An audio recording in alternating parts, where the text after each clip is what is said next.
Halo guys, lagi-lagi dunia perfilman Bollywood kehilangan aktor terbaiknya. Susan Singh Rajput dikabarkan tewas meninggal gantung diri di apartemennya dikarenakan depresi. Susan Singh Rajput dikabarkan tewas gantung diri di apartemennya pada tanggal 14 Juni 2020. Oke guys, sebelum melihat video ini, silahkan klik tombol like dan subscribe. Thank you. Assalamualaikum warahmatullahi wabarakatuh. Welcome to my YouTube channel. Anyway, semuanya mungkin belakangan ini kita sudah mendengar terjadinya pembunuhan terhadap, bukan pembunuhan sih, tapi bunuh diri salah satu aktor Bollywood, Susan Singh Rajput. Diketahui Susan bunuh diri di apartemennya dengan gantung diri dikarenakan depresi. Jadi sebenarnya guys, depresi adalah merupakan sebuah penyakit dan ini sangat berbahaya dikarenakan merasa bersalah yang terlalu berlebihan, sedih yang berlebihan, menganggap diri itu tidak berharga. Nah, itu ciri-ciri dari orang yang depresi. Dan anyway, aku juga pernah mengalami depresi berat yang seperti dialami oleh Susan Singh Rajput. Nah, sebelumnya aku akan menceritakan dengan kalian guys, ciri-ciri orang yang depresi itu seperti apa sih sebenarnya. Pertama, orang yang depresi itu dia mudah kelelahan. Yang kedua, perasaan sedih yang terus-menerus sepanjang hari dan waktu. Yang ketiga, mudah kesal. Yang keempat, rasa bersalah yang mendalam dan tidak beralasan. Tidak ada alasan, tapi selalu merasa aku salah, aku melakukan kesalahan. Aku kotor, seperti itu. Selanjutnya ada perasaan tidak berguna, sulit berkonsentrasi, hilang rasa minat terhadap hal-hal yang membuat senang, adanya gejala fisik yang tidak memiliki penyebab, sakit, dan sebagainya. Dan juga ada pemikiran mengenai kematian terus-menerus.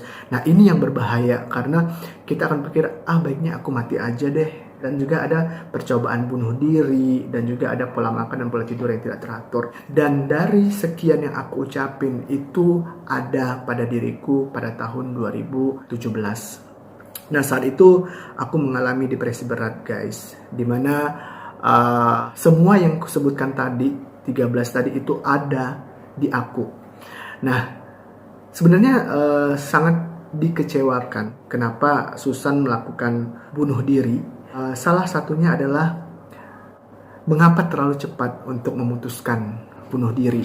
Memang aku pada saat itu, pada saat tahun 2017 aku sempat mengatakan aku harus bunuh diri. Akan tetapi aku mencoba mencari celah bagaimana aku bisa keluar dari depresi aku. Nah, depresi yang ku alami itu sangat berat, termasuk aib, termasuk aku itu merasa kotor, aku itu merasa bersalah yang berlebihan, pola tidur aku tidak teratur, terus aku berkali-kali ingin coba bunuh diri.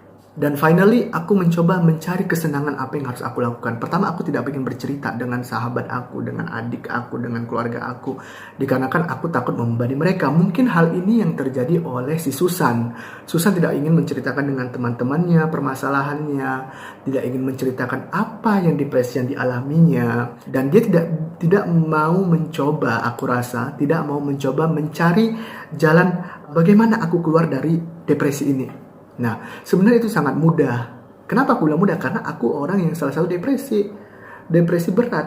Dan depresi aku ini bukan depresi yang seperti diskriminasi, enggak. Tapi aku mengalami yang namanya sangat bukan bullying. Bullying itu akan terjadi juga depresi jika kita selalu dibully, akan depresi, stres, segala macam. Tapi itu bukan bullying. Aku tidak dibully. Kalau hal bullying, aku sudah melewati itu semua, guys.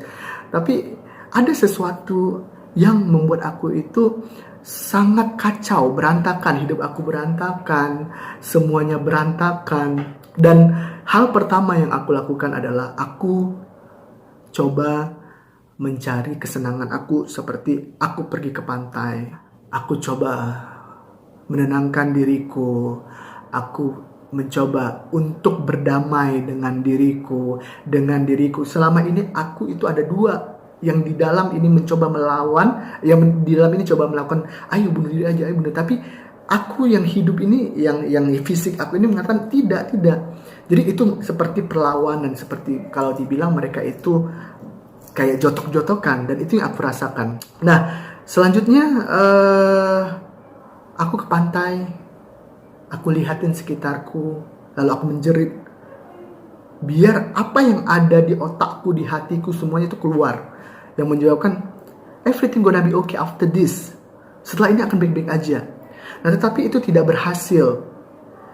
Dan aku mencoba mencerita. Awalnya aku tidak mau cerita dengan keluargaku. Tapi aku coba, why not? Kenapa aku tidak coba? Kenapa aku punya adik, aku punya orang tua. Kenapa aku tidak cerita? Oke, aku mulai cerita dengan adik aku. Nah, aku cerita dengan adik aku, dia memberikan, dia sangat sedih saat itu dengan apa yang kurasakan, tapi dia mencoba memberikan masukan, inputan, lalu memberikan spirit kepada aku, dan itu salah satu nilai yang positif, aura positif buat aku. Lalu teman-teman aku, sahabat, tapi ingat ya guys, jangan semua orang kalian ceritakan tentang depresi kalian, karena tidak semua orang mampu. Tidak semua orang mampu menyelamatkan kalian.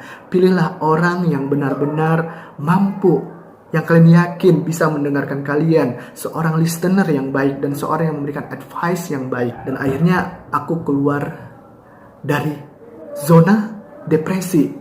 Di mana saat itu aku coba meditasi, aku tidak pernah konsultasi ke psikiater. Karena adik aku juga seorang psikiater. Jadi aku cukup cerita dengan dia. Lalu aku coba meditasi, lalu aku coba semua hal, aku coba agar aku dapat keluar. Sampai aku membuat jurnal. Mungkin kalian bisa cek jurnal aku. Aku menulis sebuah jurnal tentang deteksi depresi, mendeteksi orang yang mengalami depresi menggunakan pointer backward and forward algorithm. Nah, aku mencoba terus apa yang harus kutulis. Jadi aku harus menyelamatkan seseorang yang lagi depresi, karena aku tahu depresi itu tidak mudah guys. Depresi itu sangat berat kalau kita tidak mampu untuk keluar dari itu. Dan finally 2019 aku keluar dari zona depresiku. Jurnal tentang depresiku itu publish di conference series international journal, dan itu sebuah pencapaian. Aku depresi tapi aku membuat nilai yang positif untuk diriku sendiri. Jadi lakukan sesuatu yang positif, yang berdampak positif, dan jangan selalu menyalahkan diri. Memang dari dalam diri kalian, dalam jiwa kalian akan mengatakan, ayo bunuh diri, kau gak berharga. Tapi lawan guys, itu semua bisa dilawan. Aku melawannya. Dan mungkin si Susan saat itu dia tidak punya teman. Even dia seorang artis terkenal, even dia itu seorang yang kaya, banyak duit, ternyata itu tidak ada artinya guys. Yang pertama adalah carilah kenyamanan, carilah orang yang sayang sama kalian, orang yang bisa mendengarkan kalian, dan itu sangat banyak sekali. Dan kalian akan menemukan orang seperti itu, tapi tidak banyak. Jadi coba cerita, coba terbuka, lebih terbuka dengan apa permasalahan kalian, aib seperti apa sih. Tidak ada yang namanya permasalahan itu tidak ada penyelesaian. Semua pasti ada penyelesaiannya. Kalian harus tanya dalam diri kalian, aku harus keluar dari zona ini, aku harus keluar. Nah, harus dilawan agar hal bunuh diri itu tidak terjadi guys. Aku hanya mengatakan rest and peace buat Susan Singh Rajput. Semoga kamu tenang di sana. Semoga apa saja kesalahan kamu diampunkan oleh Tuhan. Sekarang kamu sudah damai di sana. Tapi saran aku buat sahabat-sahabat semua yang ada di luar sana, kalian tidak sendiri. Sahabat-sahabatku yang di luar sana yang lagi depresi, kalian tidak sendiri. Kalian punya orang yang sayang sama kalian. Kalian memiliki orang yang peduli dengan kalian. Kalian tidak sendirian. Depresi itu adalah sebuah penyakit jiwa, dan aku yakin kalian bisa keluar dari itu semua. Karena aku depresi, tapi aku mencoba mencari jalan yang bersifat positif untuk diriku sendiri. Mungkin karena aku bukan public figure, tapi aku mencoba mencari celah bagaimana aku bisa keluar dari ini semua, dari depresi ini. Dan 2019 aku keluar dari depresi aku, tetapi 2019 juga itu adalah aku kehilangan orang tuaku, ibunda tercinta meninggal, dan aku tetap yakin, saya mulai depresi kembali, tapi aku coba melawan. Everything gonna be okay. Kamu bisa menjalani ini semua. Kamu bisa. Kamu pasti bisa. Aku selalu melawan hati yang ada di dalam sini, yang di sini yang selalu merusak, mengacau terkadang, dan di sini. Jadi hati-hati, lawan. Kan tidak sendirian. Sesedih apapun kan tidak sendirian. Do something. Jangan sampai bunuh diri. Mungkin itu saja masukan aku untuk teman-teman yang mengalami depresi. Aku yakin kalian bisa keluar dari zona depresi. Depresi banyak. Kalian tidak tahu ternyata kan depresi. Bullying juga bagian dari depresi kalau kalian terlalu memikirkannya. Tapi aku udah sering, yang namanya bullying itu bagian dari yang sangat terkecil. Itu tidak ada apa-apanya bullying itu. Dari yang namanya diskriminasi, stigma, itu juga udah aku alami, udah hewan guys, tapi aku bisa gitu, aku bisa.